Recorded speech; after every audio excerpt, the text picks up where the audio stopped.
ॐ अथ चतुर्थोऽध्यायः। ॐ ऐं ह्रीं क्लीं चामुण्डायै विच्चे। ऋषिर्वाच ॐ कश्यपस्य धनुर्नाम भार्यासीद्विजसत्तमा। ॐ तस्याः पुत्रत्रयं जज्ञे सहस्राक्षबलाधिकम्। ॐ ज्येष्ठशुम्भ इति ख्यातो निशुम्भश्चापरोऽसुरः। तृतीयो नमतिर्नाम महाबलपराक्रमः। ॐ तत्र शुम्भनिशुम्भौ तु पराजेतुं दिवौकसः। अप्राप्तयौवनावेव चेरतुस्तप उत्तमम्। ॐ वर्षाणामयुतं दिव्यं देवविश्वापनं महत्। निराहारो यत आत्मारो पुष्करे लोकपावने। ॐ ततः प्रसन्नो भगवान् ब्रह्मा लोकपितामहः। मनोभिलषितान् कामांस्तयोः प्रादाधनुत्तमान्। ॐ अवध्यत्वं सुरैः सिद्धैः गन्धर्वैः किन्नरैः नरैः आवयोस्तु वधः कैश्चित् कुम्भिर्न भवतु प्रभो। ॐ इति चाभ्यर्थितो ब्रह्मा ताभ्यां प्राह तथास्त्वितिः। ॐ एवं लब्ध्वा वरः स्रष्टुः पीडयामास तु सुरान्। ॐ ततः शुम्भनिशुम्भाभ्यां सुराभ्यां शचीपतेः अभूद्युद्धं महाघोरं महिषस्य यथा पुरा। निर्जित्य सकलान् देवान् पदं प्राप्य दिवौकसां। त्रैलोक्यं यज्ञभागाश्च हृतामदबलाश्रयात्। ॐ तावेव सूर्यतां तद्वदधिकारन् तथैन्दवं। कौबेरमथयां च चक्राते वरुणस्य च। ॐ तावेव पवनर्धिं च चक्रतुर्वह्निकर्म च। ततो देवा विनिर्धूता भ्रष्टराज्याः पराजिताः।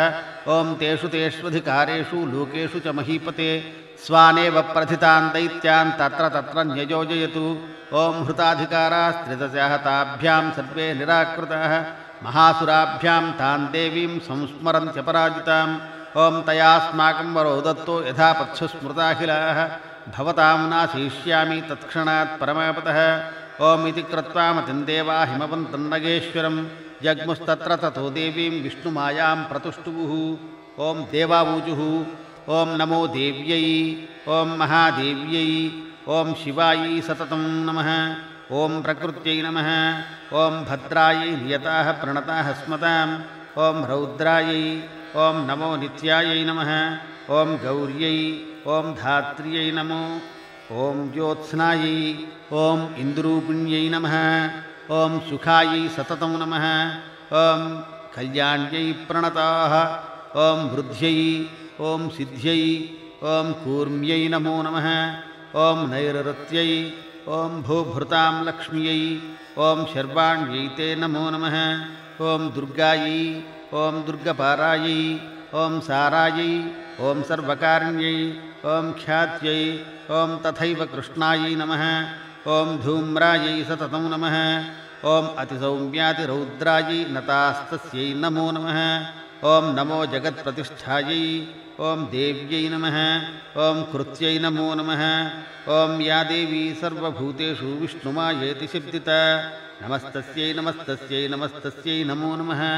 ॐ या देवी सर्वभूतेषु चेतनेत्यभिधीयते। नमस्तस्यै नमस्तस्यै नमस्तस्यै नमो नमः। ॐ या देवी सर्वभूतेषु बुद्धिरूपेण संस्थिता। नमस्तस्यै नमस्तस्यै नमस्तस्यै नमो नमः। ॐ या देवी सर्वभूतेषु निद्रारूपेण संस्थिता। नमस्तस्यै नमस्तस्यै नमस्तस्यै नमो नमः। ॐ या देवी सर्वभूतेषु क्षुधारूपेण संस्थिता। नमस्तस्यै नमस्तस्यै नमस्तस्यै नमो नमः। ॐ या देवी सर्वभूतेषु छायारूपेण संस्थिता। नमस्तस्यै नमस्तस्यै नमस्तस्यै नमो नमः।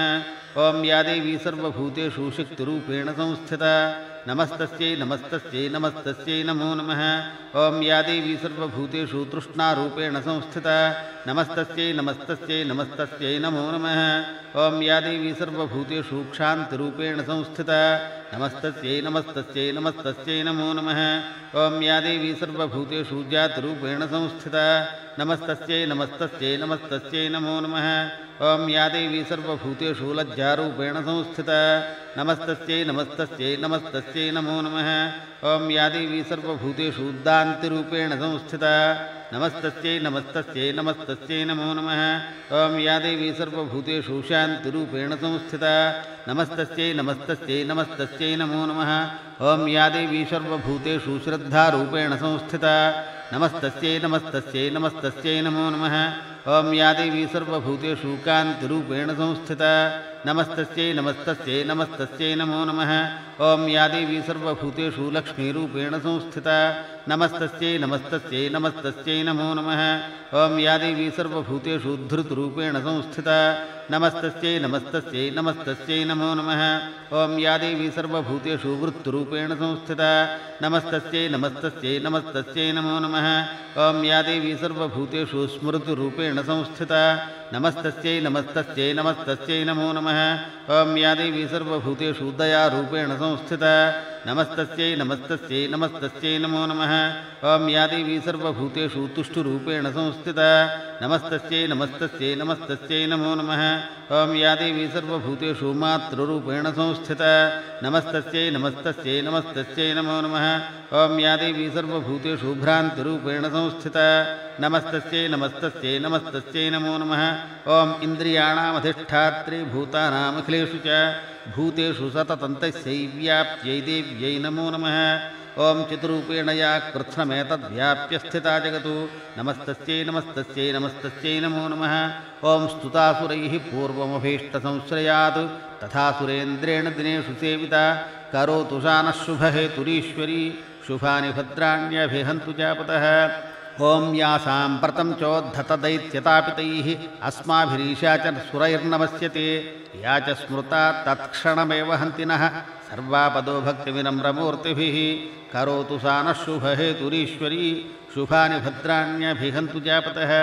ऋषिरुवाच ॐ एवं स्तवादियुक्तानां देवानां तत्र पार्वती स्नातुमभ्याययौतो ये जाह्नव्या नृपनन्दन। ॐ शैलराजसुता पूर्वं ब्रह्मणः सृष्टिकौशलं प्रिया च या महेशस्य सर्वलोकहितैषिणी।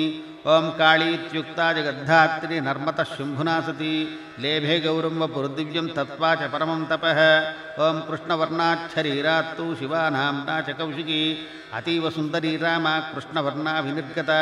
ॐ सोवासचाम्बिकाभ्यासे सेवमाना सुतेवताम्। ॐ सा ब्रवीत्तान् सुरान् शुभ्रूः भवद्भिः स्तूयतेऽत्र का शरीरकोशतश्चास्यात् समुद्भूता ब्रवीच्छुव। ॐ स्तोत्रं ममैतत्क्रियते शुम्भदैत्यनिराकृतैः देवैः समस्तैः समरे निशुम्भेन पराजितैः।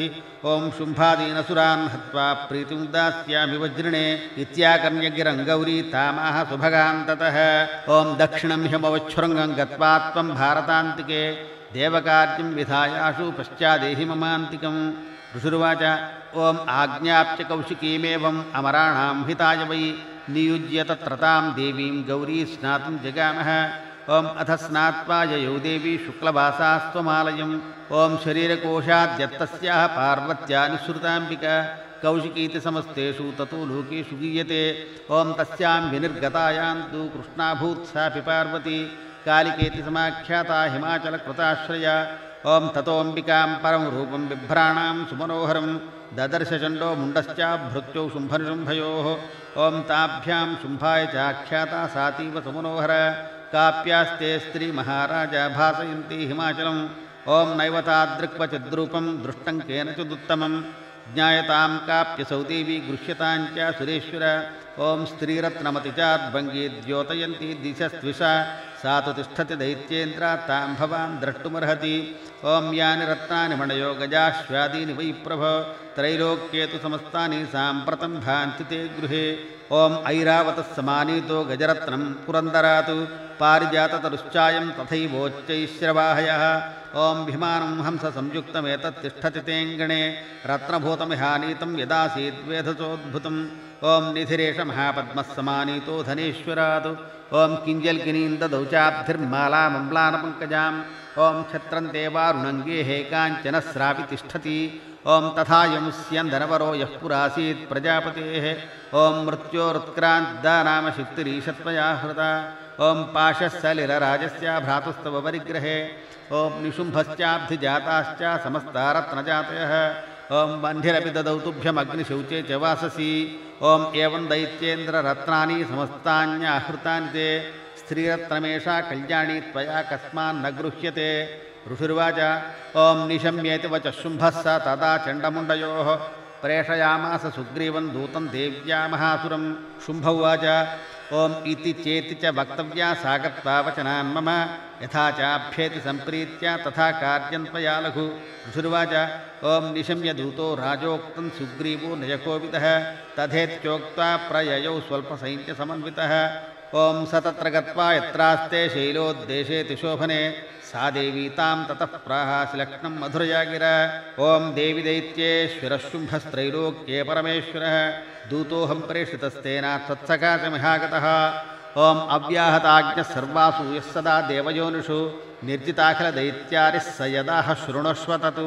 ఓం మమ త్రైలోక్యమఖిలం మమ దేవావశానుగాः యజ్ఞభాగానహం సర్వానుపాశ్నామి పృథక్ పృథక్.